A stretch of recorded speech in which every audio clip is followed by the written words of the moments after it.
Ayah bangunlah di mana sekarang? Ayah bangunlah. Ayah bangunlah. Ayah bangunlah di mana sekarang? Ayah bangunlah. Ayah bangunlah. Ayah bangunlah.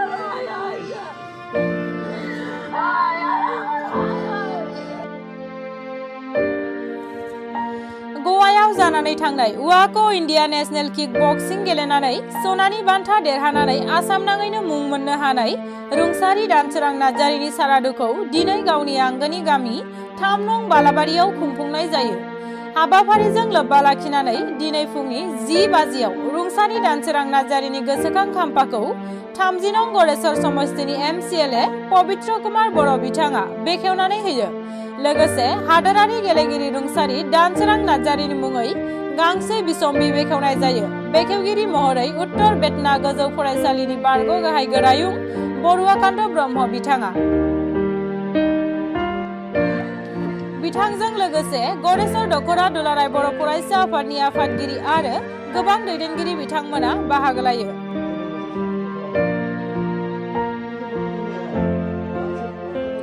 रुंसारि दानसोरां नार्जारिनि सारादु बानजाय आफादनि गाहाय नेहाथारि सदानन्द बर' बिथाङा दानसोरां नार्जारिनि सोमोन्दै गुवारै फोरमायनानै होयो।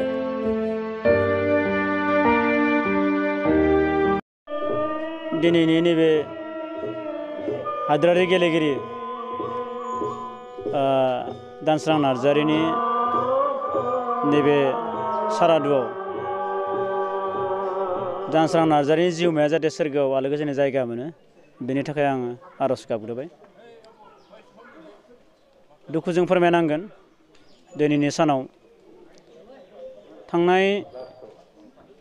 1 डिसेम्बराव 3 नं बालाबारि गामिनि किक बक्सिं गेलेगिरि जाय किक बक्सिं गेलेगिरिया गवायाव जानाय किक बक्सिं बादायलायनायाव 26 बेयाव देरहानानै गल्ड मेडेल मोननो हादोंमोन। नाथाय दुखुनांथाव बाथ्रा हरखाबै फैफिननाय समाव न' फारसे फैफिननाय समाव बिथाङा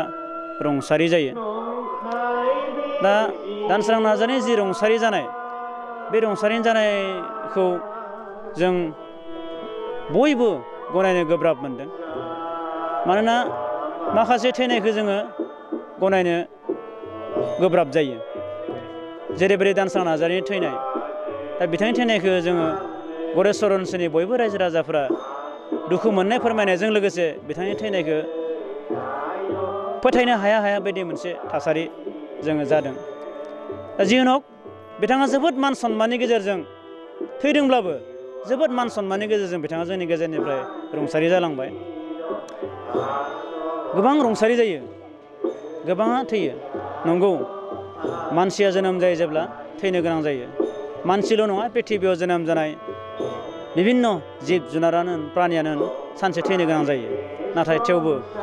नैबे जि रुंसारि दानसोरां नार्जारिनि जि थैनाय बे थैनायाव गरेश्वर ओनसोलनि गोबां दल संगठनफोरा दिनै दुखु मोननाय फोरमायदों। जों बिथांमोनखौ दिनैनि समाव आङो नैबे खुंफुं आफादनि नेहाथारि जानानै आं बे आफादफोरखौ दोलोफोरखौ आं साबायखर बावहरदों। आरो दिनैनि सारादु खुंनायाव जोंखौ जायफोर आफाद दोलोफोरा जायफोर सुबुंफोरा व्यक्तिफोरा दिनै सहाय सहयोग खालामबाय बिथांमोनखौबो आं दिनैनि नैबे सेगावनो साबायखर बावहरबाय। आरो बिथांखौ जोङो राजुहुवा जि मोनसे सारादु खुंनायनि मोनसेल' थांखियानो जाबाय बिथांनि जि मावनाय बिथांनि जि मावथायफोरा जाहाथे जुगामि जाना थालाङो जोंनि गेजेराव। दिनै सोरबा सासे जाखांफु गेलेगिरि उजिबाय जोंनि गेजेराव हथात थैलांबाय जों बेखौ जुदि ओरैनो बेबायदि जुदि गारसोनानै दोनोब्ला फैबाय थानाय समाव जायफोर माने जोंनियाव जाखांफुनाय गेलेगिरिफोर फैगोन जिखुनु बिथिङावनो जाया मानो दा बिथांमोननि इस्साया थानाय नङा। दा मानसिया माबा मोनसे मावो ओरैनो थैलाङोब्ला गारसोना दोनोब्ला जोंनि गेजेराव माबोरै जोंनियाव इनकारेज फैनो। दा ओंखायनो उननि फैबाय थानाय जि जेनेरेसनफोर जोंनियाव जाखांफुनाय जायफोर फैगोन बिथांमोना जाहाथे दानसोरां नार्जारिखौ जेरैबायदि मोनसे सन्मान होबाय बे सन्मान होनायखौ लानानै जाहाथे उननिफ्रा जाहाथे फासयनानै थाया। दा बेनिखायनो बे हिसाबैनो जोङो दानसोरां नार्जारिखौ मोनसे राजुहुवा सिद्धान्त लानानै आफाद दानानै जोङो थांखि लानानै बेबायदि हाबाफारिखौ खुंफुंनाय जादों। बिथांनि मावथाया जाहाथे गोजोर जानानै थायो भबिष्यतआव फैबाय थानाय उननि जेनेरेसनाबो जाहाथे मोनसे साहस मोनो दा बेखौ लानानै जों बे हाबाफारिखौ खुंनाय जादों आरो बेयाव जोंखौ गोबां जोंखौ सहाय सहयोग होदों जोंनि खाथिनि गामिफोर जोंनि बालाबारि सुपानि माने बालाबारि गामिनिनो जेनेबा 1 नं 2 नं 3 नं माने सुपा औगुरि गामिनि हादग्रा हलाफ्रा बेलकना बेफोर सुपाफ्रा जोंखौ जोबोद माने सहाय सहयोग खालामदों आं बे समाव धन्यबाद बावहरदों आरो गोबां जोंनि MLA MCLA जोंनि बिटिआरनि CM प्रमद बर' सार बिथांमोना बे हाबाफारि खुंनायाव जोबोद सहाय सहयोग खालामदों आरो बेखौनो दिनै जोङो नैयाव राजुहुवा साद्द हिसाबै दिनै जों खुंफुंनाय जादों गोबां दोलो आफादफोरखौ जों हांख्रायनाय जादों आरो बिथांमोना दिनै बेयाव फैनानै बाहागो लाफैगोन आं बे समाव बेखिनिखौनो दिनै माने दानसोरां नार्जारिनि श्राद्ध दानसोराङा बालाबारि गामिनि 3 नम्बर बालाबारि गामिनि सासे माने गेलेमुनि फारसे खुब माने रोंगौसा गोनां गथ'मोन बे गरिब न'खरनिफ्राय जोनोम जानानै बे गरिब न'खरनि उन्दै जानानै बियो दिनैहाय नेशनेल लेभेलनि किक बक्सिं जितु गेलेनो हानाय बे किक बक्सिं गेलेनो हानाय बे रखमा नजिरा खोब खम दङ दा जोंफोरो गामिनिब्लाबो आंनि फिसौला जायो दा बे किक बक्सिं गेलेनायखौ बियो माबायाव गुवाहाटीयाव थांनानै किक बक्सिं गेलेहैदोंमोन आरो बियो जेरैबायदि आसा खालामदोंमोन बेबायदि आसा खालामनाय बादिनो बियो सनानि मेडेलखौ मोननो हादोंमोन मोननो हानानै बियो जोंनि बालाबारि हालामनिल' नङा बालाबारि गामिनिल' नङा गरेस्वरनिल' नङा असमनि माने मुंखौ बियो फोसावदोंमोन आरो खुब मोनसे जोंफोर गौरब खालामदोंमोन जेब्लानाखि बियो माने सनानि मेडेलखौ मोनदों होननानै खोनानो मोननानै जोबोद माने जोंफोर दुगानाय मोन्दोंमोन खिन्थु समनि फाखनाव माने सोरनि गेलेनायाव बा इसोरनि गेलेनायाव समनि फाखनाव बियो ओरैबायदि जाहैबाय फैनाय लामायाव बे मोनसे उसुस जाबाय उसुगा जाबाय बिनो हयथ' बेयो जानायनि थाखायसो जाखोना मानि थाखाय जाखो बियो माने उसुग जाबाय उसुगा जाबाय मा बे खिलाय आरो गोबालाय जाबाय खिलाय गोबालाय जानानै बियो थैबाय दा थैब्लाबो जों मोनसे सन्तुष्ट मोनदों এই कारणे सन्तुष्ट मोनदों जे जोंनि बे हालामनि मानसियाल' नङा गरेस्वर गतै एरियानि मानसिफोरा हारसायानो जा बांगालानो जा बर'आनो जा ना बियो माने गोरिया मोरियानो जा ना कच कलितायानो जा जेसेबांखि माने जोंनि हालामनि मानसिफोर रोङि माने गरेस्वर समस्तिनि मानसिफोरा बेखौ लानानै बिराद माने मोनसे दुखु फोरमायबाय आरो दुखु फोरमायनानै बिनो दिनैसिमावलागै जा माने अनसुंथाइ हरदों बे अनसुंथाइ हरनानै राजुहुवाभाबै जितु जोंफोरो दिनैहाय माने खुंनो लानाय सारादु बे सारादुखौ मदद होनायनि थाखाय गासै जायफोर माने हालामनि मानसिफोरा दुखु फोरमायनायजों लोगोसे जायफोर मानसिफोरा जोंफोरखौ मदद होदों बे मदद होनाय बिथांमोनखौ जोंफोरो आङो RCनि आफादगिरि जानानै हथात बै जोंफोर सारादुखौ खुंनायनि जों मोनसे RC दानाय जादों बे RCनि आंखौ आफादगिरि फाथिदों बे आफादगिरि जानानै आं गासै बिथांमोनखौ आंनि माने गोरबो सिंनिफ्राय बिथांमोनखौ आं साबायखर हरदों आरो लोगोसे जोंहा नांथाबनाय नै RCनि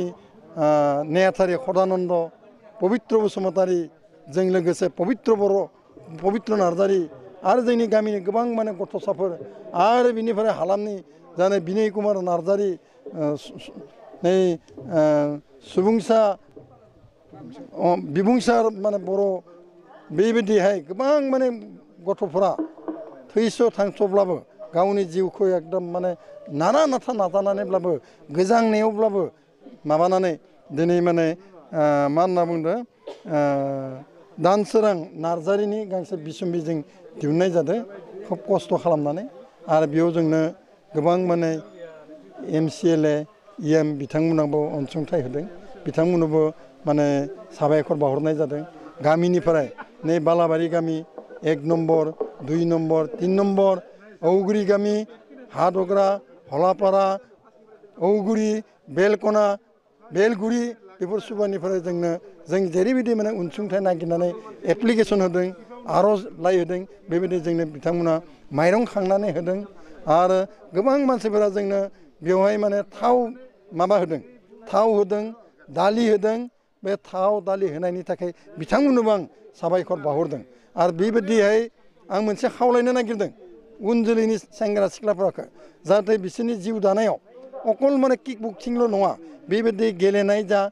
बेबायदि माने मेथाइ खननायनि गेजेरजों बा बेबायदि माने हारिमुखौ सिबिनायनि गेजेरजों गावनि जितु जिउ बे जिउखौ जोंफोरो माने गोख्रै जों दानो हायो गावनि जिउखौ जोंफोर सायख'नानै गावनि फोथायनाय हिसाबै गावनि थांना थानायनि लामाखौ जों दिहुननो हानाय बेबस्था दं सोरबा लिरगिरि दङबा लिरगिरि लिरनो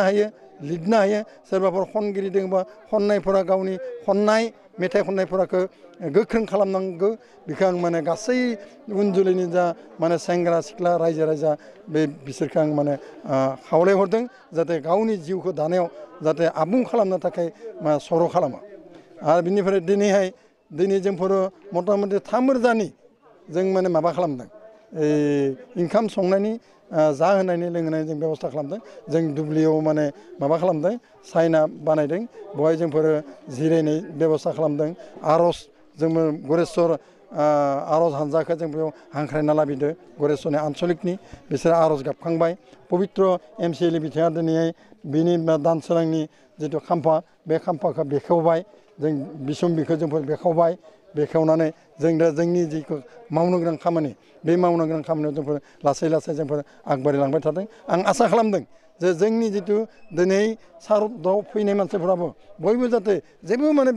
बिजुथि जायालासेनो जों जाहाथे बिथांमोनखौ जाहोनो लोंहोनो हागोन बेखौ आं आसा खालामदों रायजोनि मददआव गतिके आं गासै रायजो राजाखौ जाहाथे जेबो माने असुबिदा मोनालासेनो जालांनो हागोन लोंलांनो हागोन आं बेखौ आसा खालामदों आरो बयखौबो उनाव माने साबायखर बावदों साबायखर बावनानै दानसोरांनि जितु जिउमा बे जिउमा अखोराङाव थांनानै जाहाथे आलो गोजोनै थांना थायो बेखौ आं इसोरनि सेराव खेबसे फिन गाबनानै बा आर'ज गाबनानै आंनि जितु बुंनाय बे बुंनायखौ आं एसे फोजोबबाय गोजोन्थों आरो बिजाब सेबखांदों बिथांनि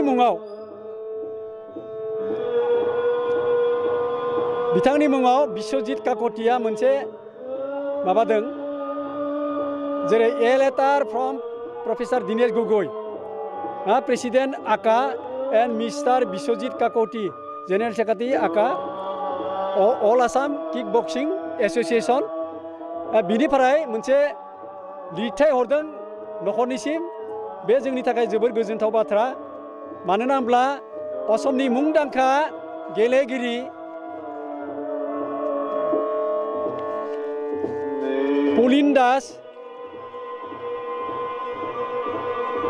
पलिन दास आरो निपान सिन्हा बे बिथांमोननि मुङाव बोसोरफ्रोमबो माने गोसोखां माने